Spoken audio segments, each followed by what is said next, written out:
Fortitude. It's a word that embodies strength, resilience, and an unyielding spirit. Welcome to Fortitude Family, where future legacies are born. Today we're diving deep, into Rich Dad, Poor Dad, Oh, yeah. a personal finance classic that's been Yeah. kind of shaking things up, challenging traditional ideas about money for over 2 decades. Yeah. It's a book that really throws a wrench in that conventional wisdom about money. Exactly. Encourages us to question everything we've been taught about it. For sure. And in this deep dive, we're going to extract 6 key lessons 6. from Rich Dad, Poor Dad Yeah. that can help you rethink your approach to finances. Yeah. Before we get into the nitty-gritty, Yeah. let's just take like 2 minutes to recap the core message of the book. All right, so Rich Dad, Poor Dad is essentially Robert Kiyosaki's story of growing up with two father figures. Okay, His biological father, the poor dad, and his friend's father, the rich dad. got it. The poor dad, despite being highly educated, struggled financially, while the rich dad, a self-made entrepreneur, built a substantial fortune. And it was this, stark contrast in their lives that led Kiyosaki to question that traditional path to financial success. Exactly. The poor dad believed in, getting good grades, finding a secure job, buying a house. Right. The American dream. The American dream. Yeah, the rich dad, on the other hand, emphasized financial literacy, entrepreneurship, and building assets that generate income. So instead of working for money, the rich dad focused on making money work for him. That's it. That's the key takeaway there. And that leads us to the first key lesson from the book. Mm-hmm. Lesson 1. Lesson 1. The rich don't work for money. Uh-huh. Powerful concept, right?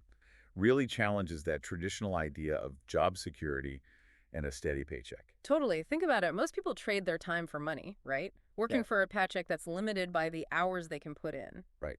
This is what Kiyosaki calls the rat race.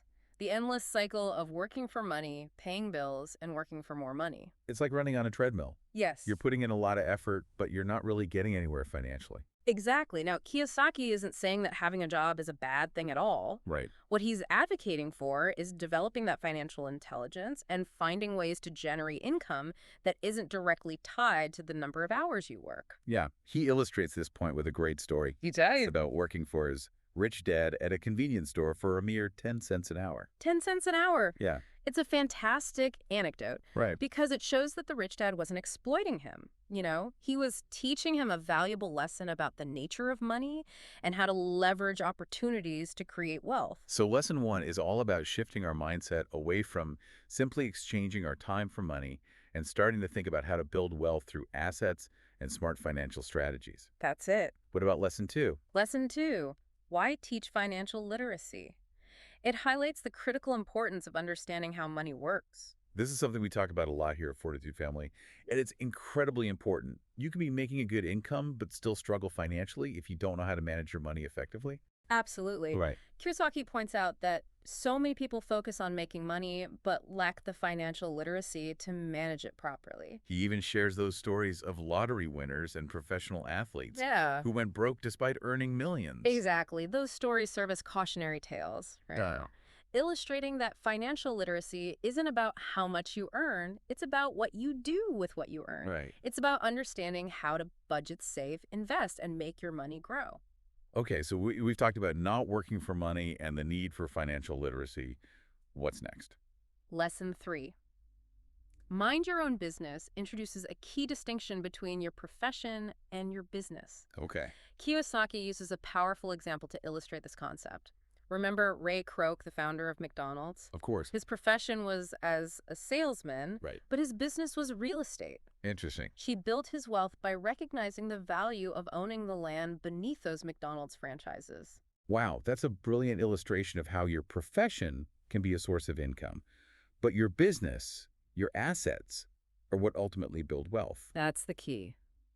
So how does this apply to the average person? It means that while you might have a job or a profession, it's crucial to build your own asset column through investments that generate income. Okay. This could be real estate, stocks, bonds, or even a side business. So even while working a 9 to 5, you can be building your own financial future.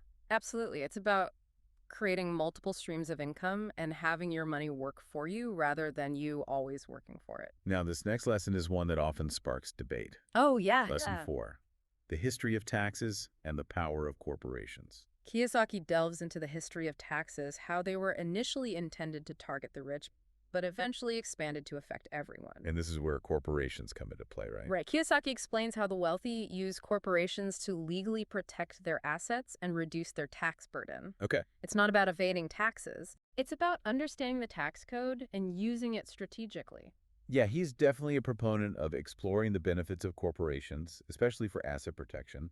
And while this topic can get complex, I think the key takeaway is that it's important to be aware of how the system works. Precisely understanding the rules of the game can empower you to make more informed decisions about your finances. Okay, moving on to lesson 5, which is quite intriguing. The rich invent money. Think back to the story of Alexander Graham Bell in Western Union. Bell offered to sell his patent for the telephone to Western Union for $100,000. Oh, But they turned him down. wow. Talk about missing out on a huge opportunity. And that's exactly what Kiyosaki is getting at. Yeah. The rich have a knack for seeing opportunities where others see obstacles. Right. They're not afraid to think outside the box and create new sources of income. So it's not just about finding money, it's about creating it. Exactly. It's about developing that financial intelligence, having the ability to spot opportunities and taking action. It's about seeing possibilities where others see limitations. I love that it's about tapping into our own creativity and ingenuity to create wealth. That's right. Okay, let's dive into the final lesson from Rich Dad, Poor Dad. Lesson 6. Work to learn, don't work for money. Now, this might seem counterintuitive at first. After all, most of us work to earn a living. Of course. But Kiyosaki encourages us to kind of shift our perspective and view work as an opportunity to learn new skills and gain valuable experience. So it's about focusing on continuous learning and self-improvement, acquiring knowledge that can benefit us in the long run. Precisely, Kiyosaki argues that learning new skills is more valuable than simply chasing a higher salary. And he gives a great example of a talented writer who struggles financially because she lacks sales and marketing skills. It's a reminder that we need a synergy of skills to thrive in today's world. Right. We need to be well-rounded and adaptable, constantly seeking to expand our knowledge and capabilities. This is such an important lesson, especially in today's fast-paced job market. Absolutely. It's about being a lifelong learner and constantly adding tools to your skill set. Yeah. And that brings us to the end of the, 6 key lessons from Rich Dad, Poor Dad. But we have a bonus principle for our listeners who've stuck with us. I'm all ears. What is it? This bonus principle is all about overcoming fear of losing. Ooh, this is something that resonates with me deeply. I've made my fair share of financial mistakes, but each one has been a valuable learning experience. Yeah. Looking back, I wouldn't be where I am today if I had let those setbacks, stop me. Exactly. And Kiyosaki uses a brilliant analogy to illustrate this point. Okay. He talks about the Alamo and the Texas attitude towards risk. Okay. The defenders of the Alamo knew they were facing insurmountable odds, but they chose to fight bravely rather than surrender. It's a reminder that sometimes you have to be bold and take calculated risks to achieve great things. For sure. Imagine if those brave souls at the Alamo had just given up. History might have unfolded very differently. Precisely. And even though the Alamo ultimately fell, the Texans turned it into a rallying cry. Remember the Alamo? They embraced their defeat and used it as fuel to move forward. Powerful. It became a symbol of courage and resilience in the face of adversity. So it's not about avoiding failure, it's about how you handle it. Failure is inevitable, especially when you're stepping outside your comfort zone and pursuing your financial goals. Absolutely. It's about having the grit to pick yourself up, learn from your mistakes, and keep going. Exactly.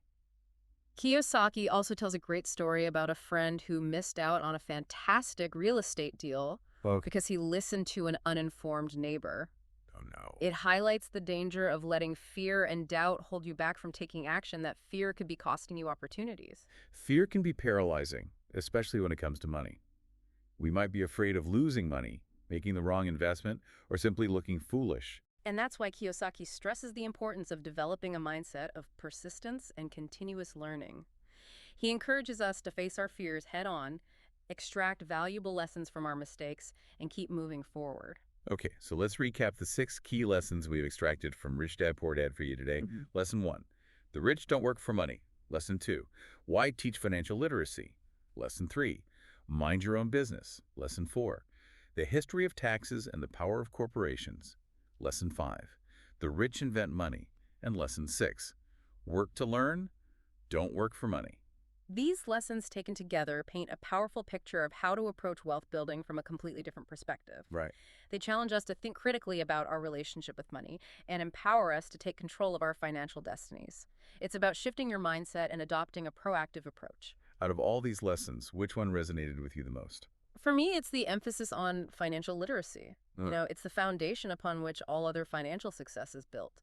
Without it, we're essentially navigating the world of money. Blindfolded financial literacy empowers you to make informed decisions, manage your money effectively, and build a secure future. It's like having a roadmap to guide you through the complex world of finance. That's a fantastic point, and it's something we're truly passionate about here at Fortitude Family. Yeah. We want to provide our listeners with the knowledge and tools they need to navigate their financial journeys with confidence. Absolutely. And it all starts with taking that first step toward educating yourself and adopting a more proactive approach to money management. Okay, folks, as we wrap up our deep dive into Rich Dad, Poor Dad, I want to leave you with one final provocative thought. What one action can you take today to start putting these lessons into practice and awaken your own financial genius? It doesn't have to be something monumental. Even small steps can make a big difference over time. It could be as simple as reading a financial blog, starting a small side hustle, or even just having an open and honest conversation with your family about money.